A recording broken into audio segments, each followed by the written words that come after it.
পবিত্র মাহে রমজানকে সামনে রেখে নিত্য প্রয়োজনীয় পণ্যের দাম নিয়ন্ত্রণে কার্যকর পদক্ষেপ নেওয়ার আহ্বান জানিয়েছেন জাতীয় সংসদের বিরোধী দলীয় নেতা ও বাংলাদেশ জামায়াত ইসলামীর আমির ডাক্তার শফিকুর রহমান। মঙ্গলবার গণমাধ্যমে পাঠানো এক বিবৃতিতে তিনি বলেন, রমজান উপলক্ষে আইন শৃঙ্খলা পরিস্থিতি ও দ্রব্যমূল্যের ঊর্ধ্বগতি নিয়ন্ত্রণে সরকারকে বিশেষ নজর দিতে হবে।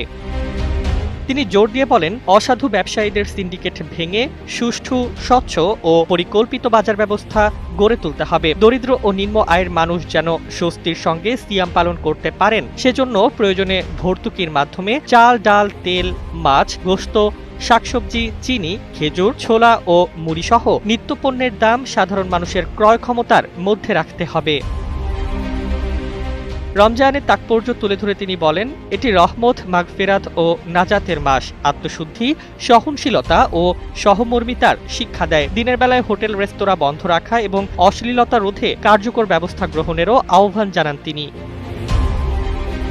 ডাক্তার শফিকুর রহমান অভিযোগ করেন, পতিত স্বৈরাচারের দোসররা দেশকে অস্থিতিশীল করার অপচেষ্টা চালাচ্ছে। এ পরিস্থিতিতে শান্তি ও মানবিক মূল্যবোধ ভিত্তিক বাংলাদেশ গড়তে দেশবাসীকে ঐক্যবদ্ধ থাকার আহ্বান জানান তিনি। Desk report, Bangladesh bulletin.